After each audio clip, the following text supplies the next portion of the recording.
The massive fortress of Kethvar stood like a metal mountain against the orange sky of Zerion 7. Its black walls rose 300 meters into the thin air, covered with weapon towers that could destroy a battleship in seconds. Energy shields sparkled around the structure like blue fire, protecting it from any attack. For 3 long years, no enemy had even come close to breaking through its defenses. Commander Zexthul walked across the command bridge, his 4 arms moving in perfect rhythm. His blue skin gleamed under the bright lights, and his large yellow eyes scanned the tactical displays with pride. The fortress was his greatest achievement. 50,000 of the galaxy's best warriors served under his command.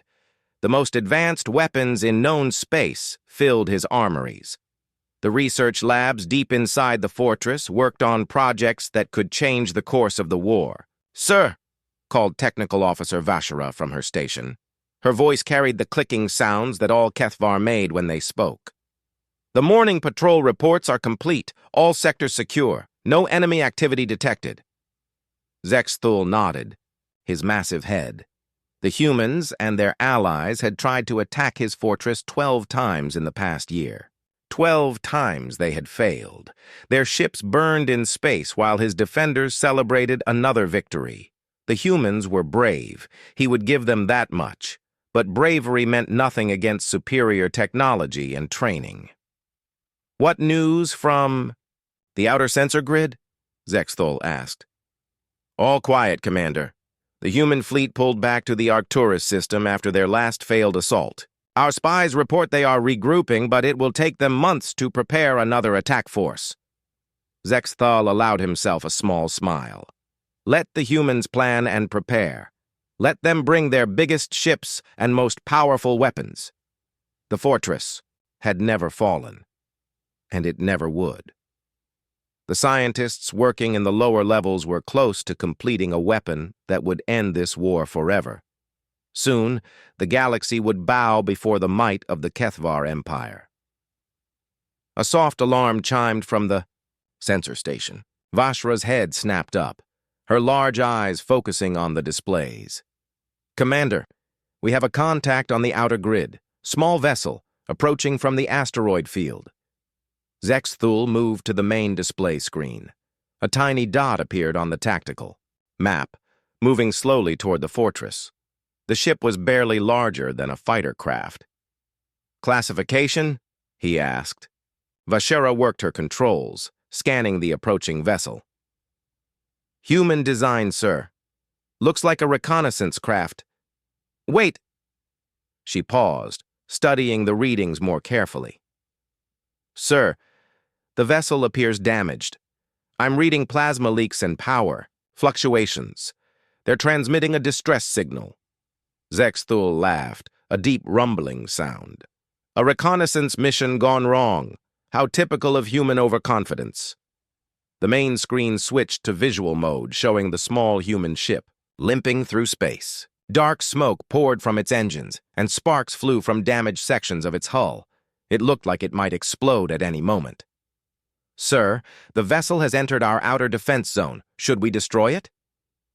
Zexthul considered the question. The smart thing would be to blast the ship to pieces before it came any closer, but something made him hesitate. Intelligence from captured human ships was always valuable, and this looked like an opportunity that was too good to pass up. "Let them come closer. Ready a capture team, but keep our weapons locked on them. If they try anything suspicious, destroy them immediately." The human ship continued its slow approach to the fortress.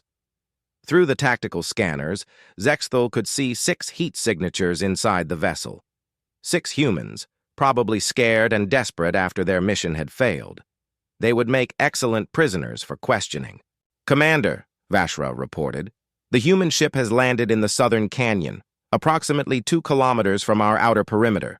The vessel appears to have suffered critical engine failure." "Good. Deploy Security Team Alpha to investigate. I want those humans captured alive if possible. Their mission briefings might contain useful information about human fleet movements." On the screen, Zexthul watched as his security forces moved toward the crash site. 20 elite warriors in full combat armor, armed with the best weapons the Empire could provide. It seemed like overkill for 6 stranded humans, but Zexthul believed in being careful. "Visual contact established," came the voice of security team leader Krextal through the communication system. 6 humans confirmed, all wearing standard reconnaissance gear. They appear to be examining their damaged ship. Zexthul studied the images coming from the security team's cameras. The humans looked ordinary enough. They wore simple gray uniforms and carried basic equipment. Their leader, a male with dark hair, was pointing toward the fortress while speaking to his team. 2 females and 3 other males completed the group. Nothing special about any of them. "Move in for capture," Zexthul ordered. Standard containment protocols. But something strange happened next. As the security team approached, the humans suddenly scattered. They moved with surprising speed and coordination, disappearing into the rocky canyon terrain before the HFY warriors could react. "Report!" Zexthul demanded. "Sir, the humans have taken defensive positions in the canyon rocks. They're armed with standard weapons, nothing that poses a serious threat to our forces. We're beginning pursuit procedures." Zexthul frowned. Most species would have surrendered when faced with overwhelming force. Humans, however, had a reputation for fighting even when they couldn't win. Still, 6 humans with light weapons couldn't pose any real threat to a fully armed security team. "Continue the operation. Take them alive if possible, but don't take unnecessary risks." Hours passed as the security team chased the humans through the canyon. Reports came in regularly, but they painted a confusing picture. The humans seemed to know exactly where to go, even though they had never been to this planet before. They used the terrain to their advantage, setting up ambushes and traps that slowed down the pursuit. Most surprising of all, they seemed to be moving toward the fortress rather than away from it. "Sir," Vashara said, her voice uncertain, "the human team has reached our outer perimeter. They've somehow avoided 3 different patrol groups and bypassed 2 automated sensor stations." Zexthul stared at the tactical display in disbelief. "How is that possible? They're just reconnaissance troops." "I don't know, sir, but they're definitely inside our first security ring." For the first time in 3 years, Commander Zexthul felt a small touch of concern. 6 humans shouldn't be able to penetrate even the outer defenses of his fortress, but somehow they had. "Double the security patrols," he ordered, "and activate the automated defense systems. I want those humans found and captured immediately." As alarms began to sound throughout the fortress, Zexthul wondered if he had made a mistake. Perhaps he should have destroyed the human ship when he had the chance, but surely 6 reconnaissance troops couldn't pose any real threat to the most powerful fortress in the galaxy. 6 hours had passed since the human reconnaissance team disappeared into the canyon. Commander Zexthul stood before the main tactical display, his 4 arms crossed in frustration. The security reports made no sense. "Explain this to me again," he demanded, pointing at Technical Officer Vashara. Vashara's yellow eyes darted nervously across her control panels. "Sir, the humans have somehow passed through Checkpoint 7 without triggering any alarms. The quantum-encrypted locks show no signs of tampering, but the security cameras recorded them walking through like the doors were wide open." "That's impossible. Those locks require 3 separate authorization codes that change every 30 seconds. "Yes, sir. But look at this recording." The main screen showed grainy security footage from Checkpoint 7. 6 figures in human reconnaissance gear approached the massive security door. One of them, a female with short blonde hair, pulled out what looked like a simple handheld device. She pointed it at the lock panel for exactly 12 seconds, then stepped back. The door simply opened. Zexthul leaned forward, studying the image. "What kind of device is that?" "Unknown, sir. It doesn't match any weapon or tool in our intelligence files. But somehow, it convinced our security system to grant access." Another alarm chimed. Security Chief Graxmos appeared on the communication screen, his scarred face showing obvious concern. "Commander, we have another breach. The humans have disabled Patrol Unit 12 without raising any alerts. We only discovered it when they failed to report for their scheduled check-in." "Disabled how?" Zexthul asked. "That's the strange part, sir. The patrol unit is completely unharmed. They're unconscious but show no signs of injury. Our medical team says they appear to be in some kind of deep sleep." Vashara pulled up another recording on her secondary screen. "Sir, I found security footage from that sector. You need to see this." The video showed the human team moving carefully through a maintenance corridor. Ahead of them, a 4-member HFY patrol walked their regular route. One of the humans, a tall male with dark skin, raised his hand to signal the others. They stopped moving and waited.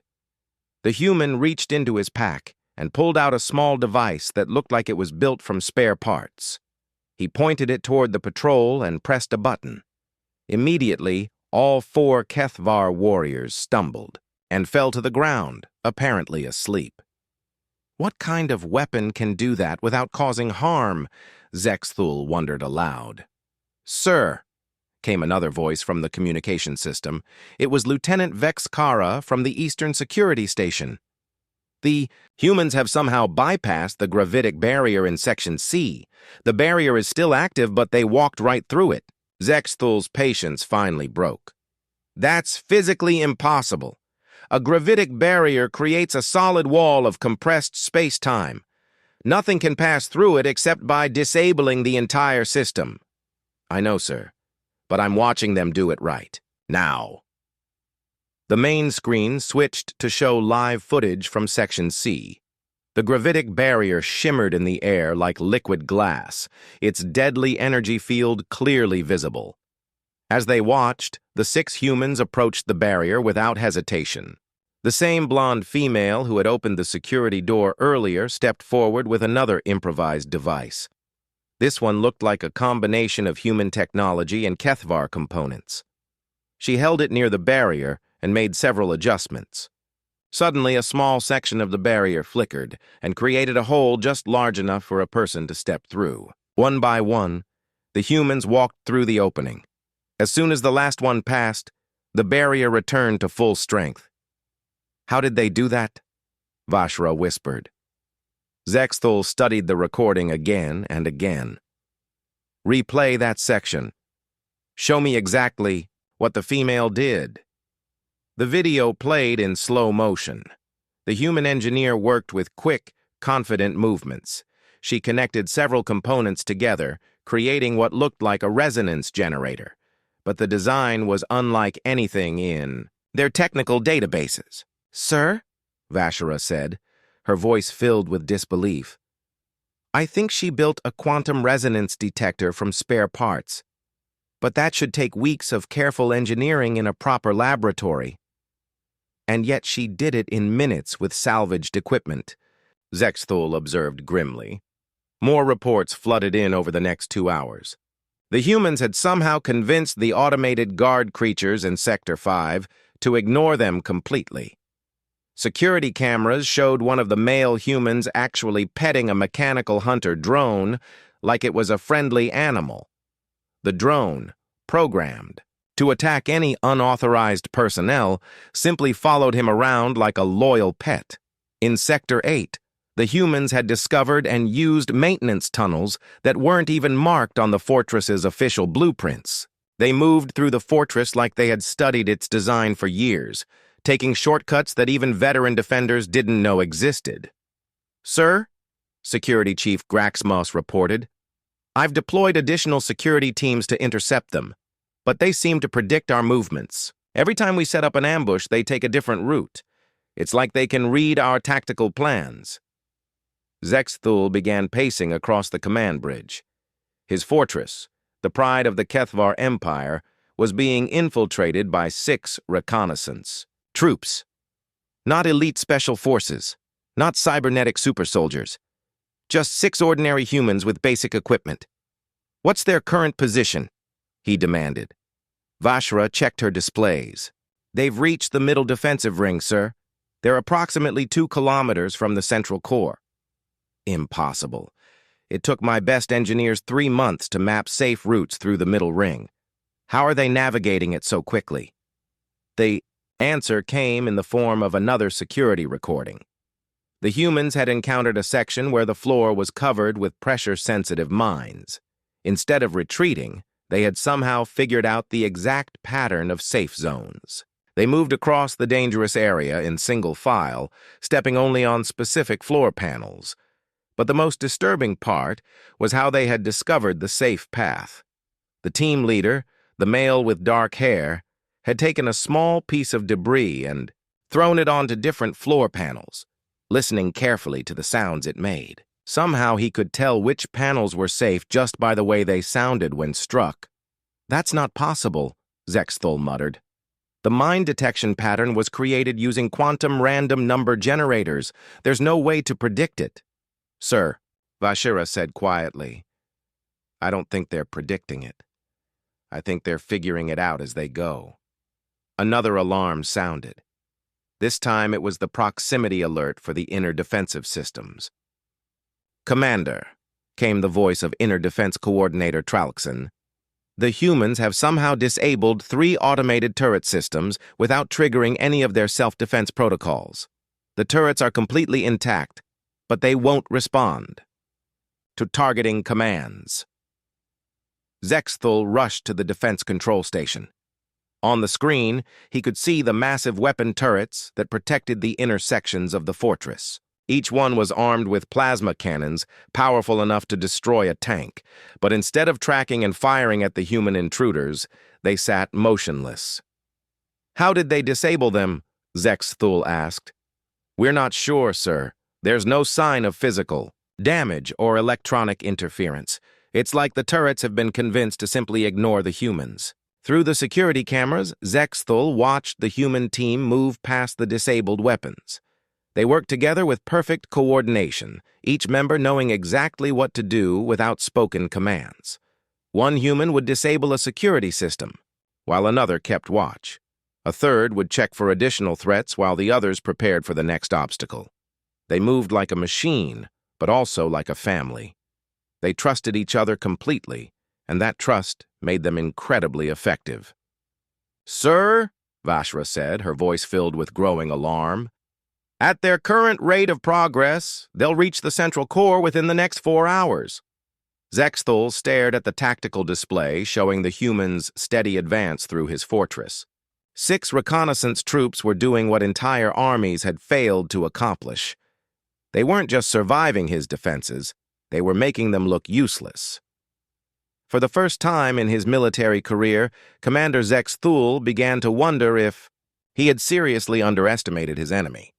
Commander Zexthul watched in disbelief as the human team reached the outer edge of the central core.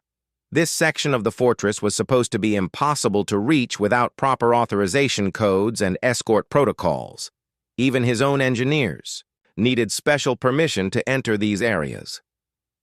"Sir," Technical Officer Vashera reported, her voice tight with worry, "the humans have somehow bypassed the quantum maze in Section Alpha. The maze is still active, but they walked through it like it was empty space." The quantum maze was Zexthul's pride. It created a shifting labyrinth of energy walls that changed every few seconds. The pattern was generated by the fortress's main computer using calculations, so complex that it took supercomputers several minutes to solve the safe path. Yet somehow, 6 humans had navigated it in less than 20 minutes. "Show me the recording," Zexthul demanded. The main screen displayed security footage from inside. The quantum maze. The 6 humans stood at the entrance, studying the shifting walls of energy. The female engineer, who had impressed Zexthul with her earlier improvised devices, pulled out what looked like a collection of random parts connected with wire. She pointed the device at the maze and made several adjustments. Then she began, walking forward, confidently stepping through spaces that should have been blocked by energy walls. The rest of the team followed her exactly, each one stepping in her footsteps. "What is that device?" Zexthul asked. Vashra studied the readings from her sensors. Sir, I believe she created a quantum resonance detector. It's reading the maze's energy patterns and predicting where the safe spaces will appear. That's impossible. The maze pattern is completely random. Not random, sir. Complex, but following quantum mechanical rules. And humans? Vashra paused, searching for the right words. Humans seem to be very good at finding patterns where we see only chaos. Another alarm sounded. This time it came from the core security station. Commander, came the voice of Core Defender Klaxaren. The humans have entered the central laboratory levels. They're moving toward the classified research sections. Zexthul felt his blood turn cold. The central laboratories contain the most secret projects of the HFY Empire. If the humans discovered what was being built there, it could change the entire war. Activate all defensive measures. I don't care if they're just reconnaissance troops. Stop them now. Sir, we've tried, but they keep adapting faster than we can respond. They're using our own systems against us. The security displays showed the humans moving through corridors filled with defensive systems. Laser grids that should have cut them to pieces simply turned off as they approached. Motion sensors that should have triggered alarm systems remained silent. Even the atmospheric controls seemed to be helping them, creating air currents that hid their movements from thermal detectors. How are they doing this? Zexthul demanded. The answer came from an unexpected source. Dr. Pexaval, the lead scientist, working on the classified projects, appeared on the communication screen. His usually calm face showed obvious panic. Commander, you need to see what these humans are doing.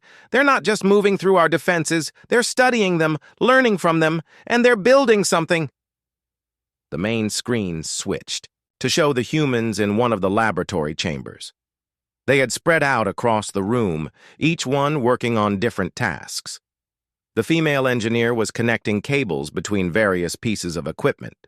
Two of the male humans were studying computer displays, somehow accessing systems that should have been completely secure. The others were collecting components from different machines. What are they building?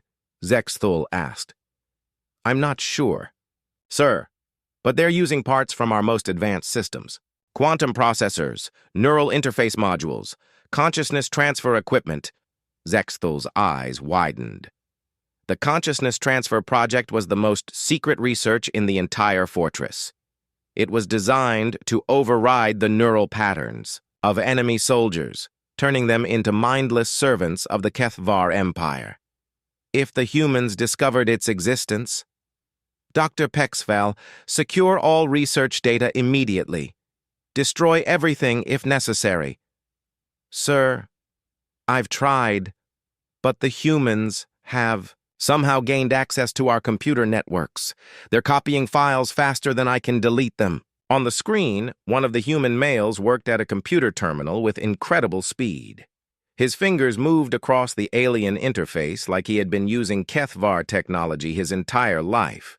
Data streams flowed across the display as he downloaded massive amounts of classified information.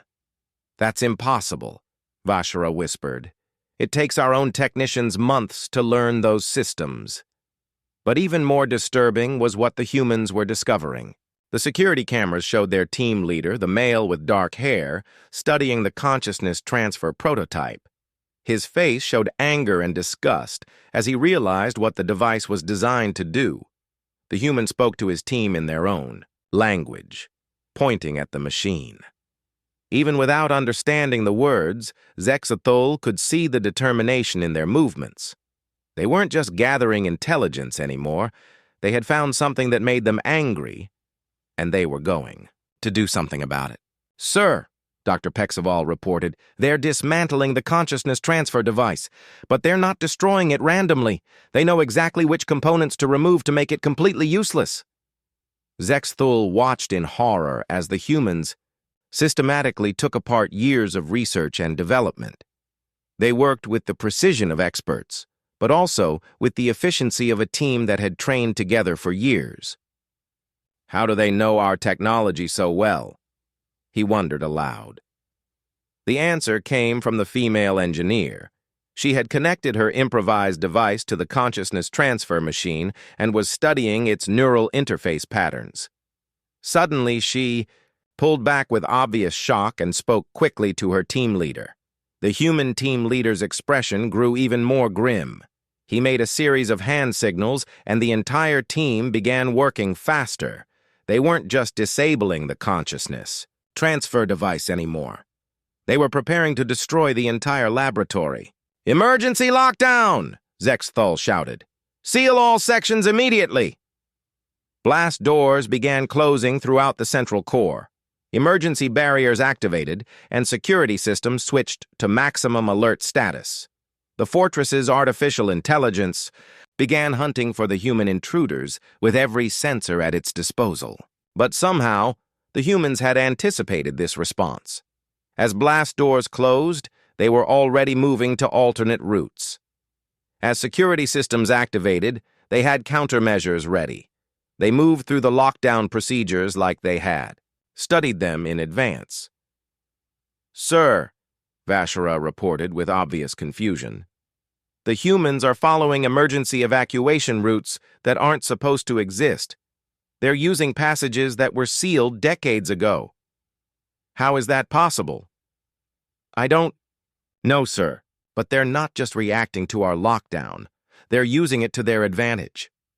The truth became clear as Zexthul watched the security displays. The humans had spent their time in the fortress not just completing their mission, but learning everything they could about its design and operation. They understood his fortress better than some of his own officers.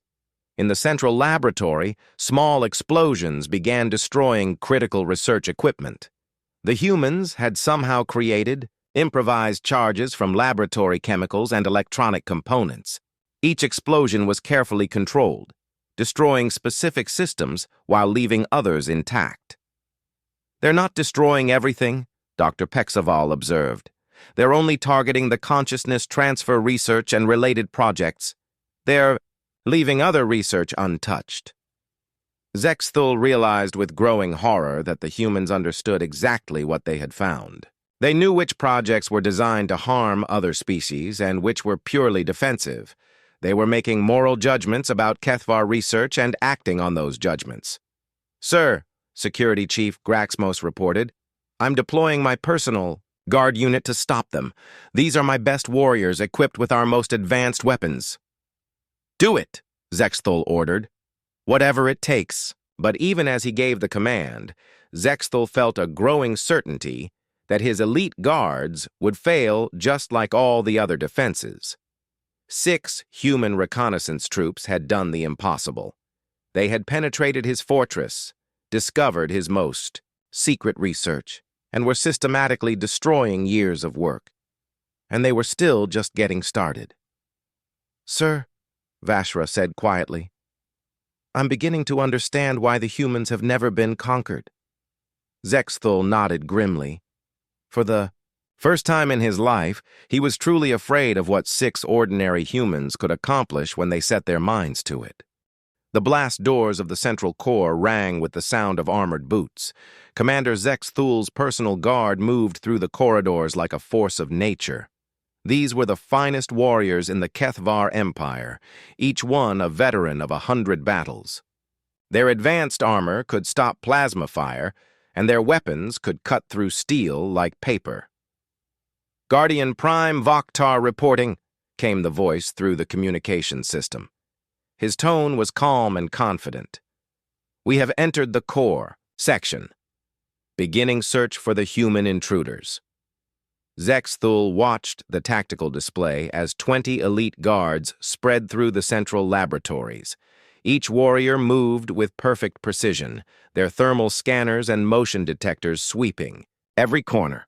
These were not ordinary soldiers who could be fooled by clever tricks. "Contact!" Vokhtar's voice suddenly turned sharp. 6 humans spotted in Laboratory Section C. They appear to be rigging some kind of explosive device. The main screen showed the human team working frantically around the consciousness transfer prototype. The female engineer was connecting wires between several chemical containers while the others kept watch. They moved with urgent purpose, knowing that time was running out. All units converge on Section C, Vokhtar ordered. Remember, capture them alive if possible. Command wants them for questioning. But as the elite guards closed in, something unexpected happened. The humans didn't run or hide. Instead, they took defensive positions around the laboratory and prepared to fight. "Sir," Vashira said with surprise, "the humans are standing their ground. They're not trying to escape." Zexthul leaned forward, studying the security feeds. The 6 humans had spread out across the laboratory, using equipment and furniture as cover. Their weapons were simple compared to Kethvar technology, but they handled them with obvious skill. The first exchange of fire began when Guardian Vokhtar's squad entered the laboratory. Plasma bolts flew across the room, striking walls and equipment in brilliant flashes of energy. The humans responded with projectile weapons that seemed primitive, but proved surprisingly effective. "Impossible," Zexthul muttered as he watched one of his elite guards stumble backward, his armor damaged by human weapons. "Their projectiles shouldn't be able to penetrate our defensive systems." But the humans weren't relying on superior firepower. They were using tactics that Zexthul had never seen before. One human would draw the guards' attention while another moved to a better position. They used the laboratory equipment itself as weapons, turning scientific instruments into improvised tools of combat. The female engineer pulled a cable from one of the destroyed machines and connected it to the fortress's power grid. Suddenly, the artificial gravity in the laboratory began fluctuating wildly. Guards who had been advancing confidently found themselves floating helplessly in the air, unable to maintain their footing. "How did they access our gravity controls?" Technical Officer Vashira asked in amazement. Before Zexthul could answer, another surprise came from the human team. The tall male with dark skin had somehow connected his portable device to the laboratory's atmospheric controls. The air in the room began moving in strange patterns, creating wind currents that made it difficult for the guards to aim their weapons accurately. "Guardian Prime, report your status," Zexthul demanded. "Sir, the humans are using our own systems against us. They've turned the laboratory into a tactical nightmare. We're encountering resistance beyond anything in our training protocols." On the screen, Zexthul watched his elite warriors struggling against an enemy that seemed to understand their technology better than they did. The humans moved through the chaotic environment they had created with perfect coordination, while his guards stumbled and fought against systems that should have been helping them. Then came the most shocking revelation of all. "Sir," communication. Officer Trendall called out, "I'm intercepting human transmissions. They're using an open communication channel." "Put it through the translators," Zexthul ordered. The bridge speakers crackled with human voices, their words converted into Kethvar language by the computer systems. "Rodriguez here," came the voice of the human team leader. "Chen, how much more time do you need to finish the charges?" "Give me 2 more minutes, Marcus," replied the female engineer. "I need to make sure this thing can never be rebuilt." "Copy that. Williams, can you keep that gravity field stable?" "Working on it," came another voice. "But I'm not an engineer. I'm just figuring this out as I go." Zexthul listened to the conversation with growing confusion. These humans were talking like they had never worked with advanced technology before. They sounded like they were learning everything on the spot. "Kowalski, watch the eastern entrance," the team leader continued. "Thompson, how are you doing with those atmospheric controls?" "Not bad for a park ranger," came the reply with what sounded like humor. "Though I think I like trees better than alien ventilation systems." "Park ranger?" Vashra whispered. "Did he say park ranger?" More transmissions came through as the battle continued. The humans were giving each other instructions and encouragement, but their words revealed shocking truths about who they really were. "Martinez, can you jury-rig another flash charge? I know it's not your usual area, but hey, if I can patch up wounded soldiers, I can probably figure out how to wire explosives. Medical training covers a lot of things. Medical training? Zex Thul stared at the communications display. These are medical personnel? The conversation continued, revealing more incredible details. Rodriguez, this consciousness transfer device. It's worse than we thought. They weren't just planning to use it on soldiers. The research notes mention civilian populations. I see it, Chen. That's why we're making sure this thing becomes spare parts. Your xenoarchaeology study's paying off? More than I expected. Alien technology isn't that different from ancient human ruins. You just have to understand the patterns. Zex Thul felt the floor seem to shift beneath his feet. Xenoarchaeology? She's a student? Sir, Vashra said, her voice barely above a whisper. I'm accessing human military records through our intelligence networks. Rodriguez, Marcus, former construction worker, enlisted 18 months ago. Chen, Sarah, graduate student in xenoarchaeology, volunteer reconnaissance specialist. The list continued as Vashra read from her displays. Williams, James, shipping coordinator turned soldier. Kowalski, Anna, former teacher, now communications specialist. Thompson, David, park ranger, scout training. Martinez, Elena, civilian paramedic, field medic certification. Commander Zex Thul stared at the tactical display showing his elite guards being outfought by 6 ordinary humans, not special forces, not cybernetic super soldiers, not elite military units with decades of training, a construction worker, a graduate student, a shipping coordinator, a teacher, a park ranger, a paramedic. Guardian Prime, he called into his communicator. What's your current situation? Sir, we're having difficulty. These humans fight like they've studied our tactics for years. They anticipate our movements and counter our strategies before we can implement them. On the screen, the human team leader was directing his people with calm efficiency. He pointed to different positions, giving orders that his team followed without question. But these weren't the movements of professional soldiers. They were the actions of people who had learned to work together, to trust each other, and to solve problems as a team. How long have these humans been working together? Zex Thul asked. Vashra checked her records. According to their military files, this team was formed 3 weeks ago for this reconnaissance mission. They've been together for less than a month. 3 weeks. These 6 ordinary people had been working together for 3 weeks, and they were defeating warriors who had trained together for years. Sir, Guardian Prime Vokhtar reported, the humans have completed their sabotage. The consciousness transfer device is completely destroyed. They're now preparing to move to a different location. Stop them, Zex Thul ordered. We're trying, sir, but they're using the fortress's own systems to create escape routes. They've somehow figured out how to control the maintenance pathways and service tunnels. Zex Thul watched in disbelief as the humans disappeared through a service hatch that shouldn't have been accessible without engineering codes. They moved through his fortress like they owned it, adapting to every challenge with frightening speed. Sir, Vashra said quietly, I think I understand what we're seeing. Explain. These humans aren't succeeding because they're elite soldiers.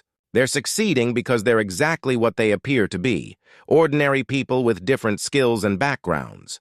The construction worker understands how buildings work. The teacher knows how to solve problems and help others learn. The park ranger can navigate complex terrain. The paramedic can work under pressure and adapt to emergencies. Zex Thul began to understand the horrible truth. They're not following military doctrine because they don't know military doctrine. They're just doing what humans do, figuring out how to survive and complete their mission. And that, Vashra concluded, is apparently far more dangerous than any military training we've ever encountered. As alarms continued to sound throughout the fortress, Commander Zex Thul realized that Dawn was breaking over Zerion 7 when the first signs of system failure appeared throughout the Kethvar fortress. Commander Zexthul stood on his command bridge, watching in horror as status displays turned red one by one. The humans had been inside his fortress for 18 hours, and now their true purpose was becoming clear. "Sir," Technical Officer Vashara reported, her voice shaking, "the main power grid is failing. The humans have somehow caused a cascade failure in our energy systems." "How is that possible?" Zexthul demanded. "They've been planting small devices throughout the fortress during their escape from the central core. Each device is creating tiny disruptions in our power flow, but together—" She paused, studying her readings with disbelief. "Together, they're causing the entire system to overload." On the tactical display, Zexthul could see the spreading darkness as section after section of his fortress lost power. Emergency lighting flickered on, casting eerie shadows through corridors that had been brightly lit for years. "Guardian Prime Vaktar, report your status," he called into his communicator. The response came through heavy static. "Sir, we've lost contact with half our units. The humans have somehow disabled our communication networks in multiple sectors. We're losing control of the fortress." Zexthul couldn't believe what he was hearing. His impregnable fortress, the pride of the Kethvar Empire, was falling to 6 reconnaissance troops with basic equipment. "Sir," came another voice through the communication system. It was Dr. Pexaval, and he sounded terrified. "The humans have reached the main computer core. They're downloading everything: weapons research, tactical plans, strategic intelligence, years of classified data." "Stop them," Zexthul ordered. "We can't, sir. They've somehow gained administrative access to our systems. The computer thinks they're authorized personnel." Through the security cameras, Zexthul watched the human engineer, Sarah Chen, working at the main computer terminal. Her improvised device was connected to the alien system, and data was flowing across multiple screens faster than he could read it. But she wasn't just copying information, she was also planting something in the computer networks. "What is she doing?" Zexthul asked. Vashra studied her sensor readings with growing alarm. "Sir, I think she's uploading a virus into our communication systems. If it spreads to other Kethvar installations..." The implications hit Zexthul like a physical blow. The fortress was connected to military networks throughout the Empire. If the humans had created a virus that could spread through those networks, they could potentially cripple the entire Kethvar communication system. "Emergency lockdown of all external communications," he ordered. "Too late, sir," Vashra replied, quietly. "The upload is already complete. The virus has been transmitted to 7 different military installations. Across the galaxy, other Kethvar commanders would soon be dealing with the same nightmare that Zexthul was facing. The humans hadn't just infiltrated one fortress, they had struck at the heart of the Empire's military infrastructure. Another explosion echoed through the fortress. This one was different from the others, louder, more powerful. "Sir," Security Chief Graxmos reported, "the humans have destroyed the main shield generator. Our defensive barriers are failing." Zexthul rushed to the main viewing screen and looked outside. The energy shields that had protected his fortress for 3 years were flickering and fading.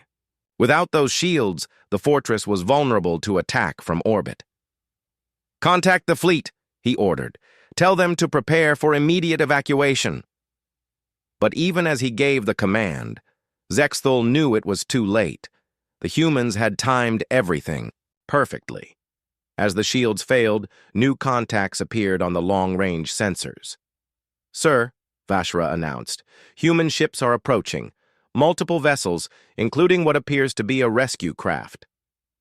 The human fleet had been waiting just outside, sensor range, ready to extract their reconnaissance team the moment their mission was complete. Zexthul realized that the whole operation had been planned with precision that amazed him. "How long until they reach us?" he asked. 30 minutes, sir." 30 minutes to watch his fortress fall completely. 30 minutes to understand that everything he thought he knew about warfare was wrong. The final blow came when the fortress's artificial intelligence began shutting down critical systems. The humans had somehow convinced the computer that the fortress was under a contamination alert, triggering automatic safety protocols that sealed blast doors and activated emergency procedures. "Sir," Guardian Prime Vokhtar's voice came through. The communication system one last time. "We've located the human team in the main hangar bay. They're preparing some kind of... Sir, I think they're preparing to surrender." Zexthul blinked in confusion. Surrender? They've laid down their weapons and are standing with their hands raised. But, sir, there's something else. They've rigged the entire hangar bay with explosives. If we try to capture them... The humans had created a standoff. They were offering themselves as prisoners, but only on their terms. And those terms included the complete destruction of the fortress's main hangar and launch facilities if anyone tried to harm them. "Bring them to the command bridge," Zexthul ordered. "I want to see these humans for myself." 20 minutes later, the 6 members of the human reconnaissance team stood before Commander Zexthul in his command center. They looked tired and dirty, their uniforms torn and stained from their mission. But their eyes showed no fear, only quiet determination. Marcus Rodriguez, the team leader, stepped forward. He was shorter than most Kethvar, with dark hair and skin marked by years of outdoor work. Nothing about him looked like a professional soldier. "Commander Zexthul," Marcus said in carefully pronounced Kethvar language, "I am Lieutenant Marcus Rodriguez of the Terran Reconnaissance Corps.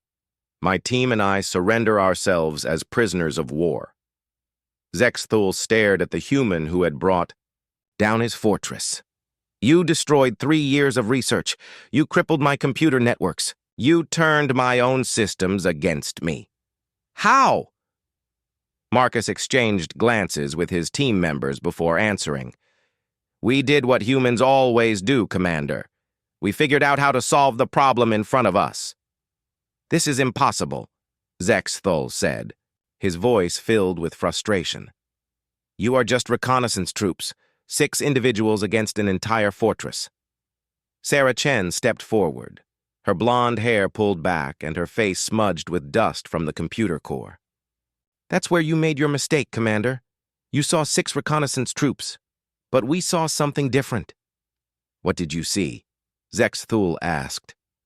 "We saw a problem that needed solving," Marcus replied. "When humans face a problem, we don't worry about whether it's possible or impossible. We just start working on it, and we don't stop until it's solved." Through the command center's windows, Zexthul could see human ships approaching the fortress. The rescue craft moved with confidence, knowing that their people had succeeded in their mission. "Your consciousness transfer weapon was designed to enslave other species," Elena Martinez said, speaking for the first time. Her voice carried the authority of someone who had seen suffering and refused to accept it. "We couldn't let that happen." Zexthul looked at each of the humans in turn. A construction worker, a graduate student, a shipping coordinator, a teacher, a park ranger, a paramedic. 6 ordinary people who had accomplished what entire armies had failed to do. "How long have you been planning this operation?" he asked.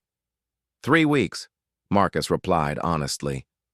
"We were given the mission parameters and told to gather intelligence on your fortress. Everything else we figured out as we went along." The truth hit Zexthul with stunning force. These humans hadn't succeeded because of superior training or advanced technology. They had succeeded because of something far more dangerous: their refusal to accept that anything was impossible.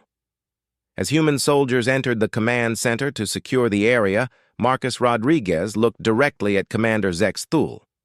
"You want to know what makes humans dangerous, Commander? It's not our weapons or our ships or our technology. It's that we don't see the word impossible the same way other species do. When you tell a human something can't be done, we hear that as a challenge." The fortress alarms fell silent as the last of the HFY resistance ended. Human technical teams were already beginning to secure the facility and gather intelligence on other military installations. This information will be shared with all our allies in the Galactic Coalition, Sarah Chen said, holding up a data storage device. Every species that values freedom will know about your consciousness transfer project and other weapons designed to enslave sentient beings. Zexthul sat heavily in his command chair, finally understanding the magnitude of his defeat. His fortress had fallen not to superior force, but to 6 individuals who simply refused to give up. As he was led away by human guards, Commander Zexthul heard Marcus Rodriguez speaking into his communication device. Admiral Hawks, this is Rodriguez. Mission accomplished. The fortress has been secured, and we've gathered extensive intelligence on HFY weapons programs. Uploading our full report now. The voice that responded carried surprise, even across the communication link. Rodriguez, your mission was to gather basic reconnaissance data and withdraw. How did 6 of you manage to capture an entire